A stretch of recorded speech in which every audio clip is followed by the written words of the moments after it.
Hello guys! Welcome back to my YouTube channel.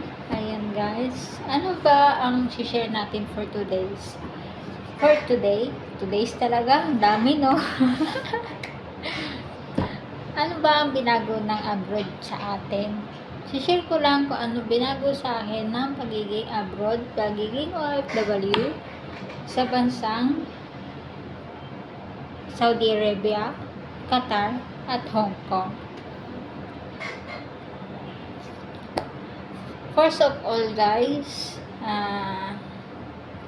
good afternoon at sana safe ang lahat sa mga nakaranas ng bagyo, lalo na sa Pinas, lalo na sa mga nabaha. Ayan guys, be safe, pray lang. Ayan, sa mga nasalanta ng bagyo, pray lang always guys. So ayan guys, ano ba ang binago ng abroad sa akin? Marami guys, maraming binago ang abroad sa akin. Una, hindi ako madasalin. Hindi ako makayos. Alam niyo yun, yung kumbaga, parang simula nung teenager ako, nagka-problema as a family, lumaki akong broken family. Ayan. So, paano ko ba na-handle yun? Sobrang hirap. Sobrang hirap maging broken family, guys. So, ayan, guys. Hindi ako madasalin that time na nag-abroad ako way back 2017. Ayan. Hanggang sa bata ako, nagdadasal ako, pero parang labas lang sa kabilang tenga. Ayun, ganun guys. Nag-church ako, nagsimba ako, pero parang hindi sa utak ko talaga. Parang nagsasalita lang ako, yes, pero hindi ko sinasapuso. Ayan. Marami akong pinasok na simbahan. Wala akong, kahit sa simbahan, wala akong permanente. Pero born ako ng, nabinyagan ako ng 7-day Adventist. Yun yung nasa, ko talaga, 7-day Adventist. Pero, tumiwalag ako, naging Catholic, naging Iglesia, naging Christian. Ayan, pumasok din sa El Shaddai. Ayan. So, marami. So, hanggang sa nakapag-desisyon ako mag-abroad, way back 2017, ayan, nag-decide ako mag-abroad bilang isang domestic helper sa bansang Saudi Arabia, kung saan takot na takot ang karamihan mag-ibang bansa na pumunta doon. Mga helper na pumunta doon. Pero sa awa ng Diyos, marami pa rin naman nakaka-survive sa Saudi Arabia. Ang daming mga Pinoy doon, mga Pinay doon na trabaho is domestic helper, cleaners, nursing, ayan, iba-iba. So, ayan guys, tiwala lang. Start na nag-abroad ako guys, pinasok ko ang mundo ng Panginoon. Ayan guys, wala man akong Bible, pero doon ko naranasan yung magdasal ka, gabi-gabi, umaga, pagising mo, ayan. Doon ko naranasan. Kasi syempre, sabi nga nila dati, nung nabubuhay yung tita ko dati, sabi niya, sigurado ka ba? Ayaw niyang pumayag na umalis ako guys, kasi baka mapahamak ako, ganyan, wala akong pwedeng matakbuhan doon. Ayan guys, sobrang sabi ko sa kanya, hindi aalis ako, sigurado na ako. May mga times na ang daming humahadlang sa pag-alis ko. Nagkasakit ako bago ako umalis. Sinumpong ako ng asma ko. Hindi naman as in matindi yung asthma ko, pero meron akong sa ano na hirap ako huminga. Sabi ng doktor, may lahi ba kayong pneumonia, ganyan. Sabi ko meron. Ayun, kasi para akong matanda, kasi pag may naatake ako na tumataas lahat pati balikat ko, hirap ako makahinga. Hanggang sa niresetahan ako ng mga gamot, ang lalaki, yung iba pang matatanda na, yung iba antibiotic, kumbaga na yung inirereseta sa akin. Kaya dala-dala ko yun hanggang sa Saudi noon. Kasi once na inaatakihin man ako, meron akong reseta. Kasi hindi ko alam doon kung ano bang sitwasyon ko, kung kakayanin ko ba or what. Kasi syempre sabi nila ang hirap sa ibang bansa, ganito ganyan. Pero awa ng Diyos, natapos ko yung 2 years doon. At ayun guys, mula nung na umapak ako sa ibang bansa sa Saudi is doon ko naranasang pumasok sa ng Panginoon. Ayun guys, yun yung unang binago sa akin ng pagiging abroad ko, pagiging OFW ko. Hindi madali, pero kinailangan kong maging matapang. Ayan, sabi nga nila, kalahating katawan mo is nasa hukay once na umalis ka pa ibang bansa. Para ka lang umiire, guys. Para ka lang manganganak, nasa hukay yung kalahating katawan mo. Pero sa awa ng Diyos, buhay ako still now. Ang daming mga pagsubok, ang daming mga trials na dumating sa akin, ang daming yung kala mo babagsak ka na, yung namatayan ka ng mahal mo sa buhay habang nasa abroad ka. Ang hirap guys, ang hirap, sobra. Yung gustong mong tumalon papinas, pero hindi mo magawa kasi sobrang mahal ng ticket. Yan. Ando na yung nakikipag-away ka sa mga amo mo para lang sana payagan ka, pero ayaw, di ba? Ayan guys, sobrang tinulungan ako nito. Sabi ko nga, bahala na si Batman. Ayan. Sabi nga nila, madaling sabihin ang abroad, pero once na nandun ka na guys, sobrang hirap pala. Doon mo mararanasan yung homesick. Sobra. Yung araw-araw kang umiiyak, tapos habang naglilinis ka, habang gumagawa ka ng gawaing bahay doon, yung utak mo nasa pamilya mo, nasa mahal mo sa buhay, nasa problema, ganun. Sobrang hirap.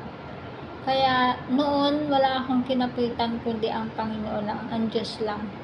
Kaya yun, lagi lang ako nagdadasal, kahit wala akong Bible na binabasa, yan. Lagi lang ako nagdadasal.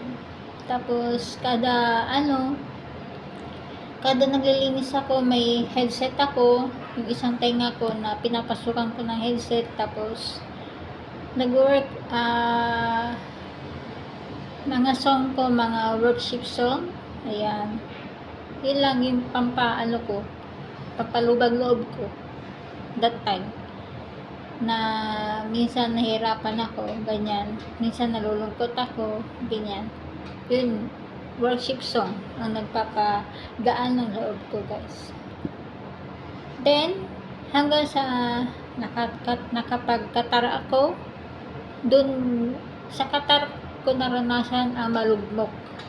Ayan, dun ko naranasan yung ma-down, as in yung kulang na lang nakapag-isip ako na yung kitilin yung buhay ko. Yun, dumating ako sa puntong ganon, pero sa awa ng Diyos at yung kaibigan kong tumulong sa akin, tinulungan akong kunin sa akin yung tali na para mapigilan yung gusto kong gawin. Ayan. Then, pangalawa is pagiging matapang. Yung dati lamya-lamya ako eh. Dati wala akong pakialam sa mundo. Ganyan. Pero nakapag-abroad ko parang siguro sa dami ng problema sa buhay kaya naging matapang ako. Ganyan. Then yung pagtataray ko nawala. Nawala guys ang pagtataray ko nung nag-abroad ako. Medyo nabawasan.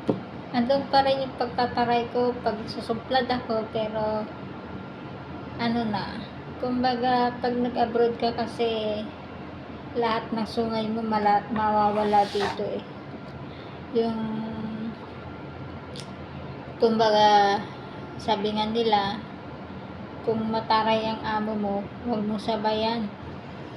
Baka ano magawa sa'yo. Yung kumbaga gano'n. Then, ayun, hanggang sa unti-unting lumambot. Ganun ba? Yung pasensya ko, sobrang iksi. Dati. Sobrang iksi.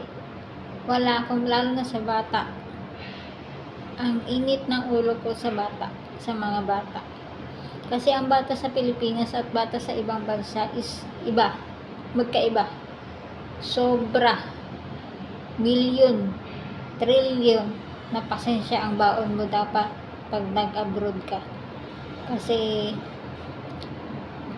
once na natapat mo yung mga bata, lalo na yung 2 years old, 3 years old, katigasan ng bunbunan, ay Diyos ko. Baka tawagin mo lahat ng santo. Sobrang hirap guys. Mataon ka sa bata. Sobrang hirap. Ngayon ko nga lang naranasan na nataon sa yung malalaki na. Malalaki na yung mga alaga ko dito sa Hong Kong. So sa nagkaroon ako ng alaga doon sa Saudi at Qatar is maliliit. Pero hindi naman as in sa Qatar, mga batang isip. Yung mga naging ko doon. Ayan. So, yun guys. Yun yung mga nabago sa akin sa pag-abroad ko. Ayan. Then, lakasan lang talaga ang loob guys. Lagi ka lang magdasal. Kahit wala kang binabasang Bible. Doon mo masusubok ang talaga ang Panginoon. Alam niyo guys, dati sabi ko wala namang Diyos. Sabi ko, nasabi ko yun. Sabi ko, wala namang kwenta. Sabi ko, walang nangyari sa buhay ko. Lahat namatay. Para ako sinumpa. Ganun ang nangyari kasi. Nung pag-aalis ako, may namamatay. Ang hirap umuwi. Tapos, may mawawala sa'yo. Ganun. Sabi ko nga, sa sarili ko hanggang ngayon, hanggat nandito ako sa abroad, walang forever. Yan tatak ko talaga sa utak ko. Walang forever. Walang permanente sa mundo. Tsaka walang forever. Hanggat nandito ako sa abroad. So, yun. Guys, bago tayo magkaiyakan guys. So, yun guys. Yun yung mga natutunan ko. Yun yung mga naging ko sa pagiging OFW ko. Ayan. Hindi madali sa mga kapwa kong OFW dyan at sa mga pamilya nila sa Pilipinas. Tandaan nyo, hindi namin pinupulot ang sentimo dito sa ibang bansa. Lahat pinaghihirapan namin yan. Kaya sana, kahit 5 duling, pahalagahan nyo. Huwag kayo puro abuso. Yun guys, matamaan na sa kung sino man matamaan dyan. Pero wag kayo maging abuso sa mga anak nyo, sa mga kaibigan nyo, sa mga kamag-anak nyo o kung sino man ang nasa ibang bansa, mga kapatid nyo, huwag kayong maging abuso guys. At unang-una, kamustahin nyo sila guys. Kamustahin nyo ang mga mahal nyo sa buhay na nasa ibang bansa. Kasi hindi biro ang mga nasa ibang bansa. Kaya saludo ako sa mga OFW na lumalaban. Makita nyo nga, minsan may nagpapakamatay dahil sa mga problema, sa mga baon-baon sa utang. Ayan. Sobra. So, ayun guys. Yun lamang po ang aking may share. At sana may natutunan kayo or may ano man ako sa inyo na tulong sa inyo or may na-advise ako sa inyo. Ayun guys, thank you sa mga nanonood sa aking mga update sa araw-araw. Ayan, kahit di ako araw-araw nag-update guys. Please support my mini vlog guys. At malaking bagay na rin yan para sa akin kahit konti lang yung nanonood. Soon, dadami din yan. Soon, wala na yung sana all. Guys, sana po subscribe nyo ako, follow and likes nyo po ako, pakishare na rin po ang aking mga videos. Ayan, thank you so much po and God bless. Mag-iingat po tayong lahat. Be safe, be good.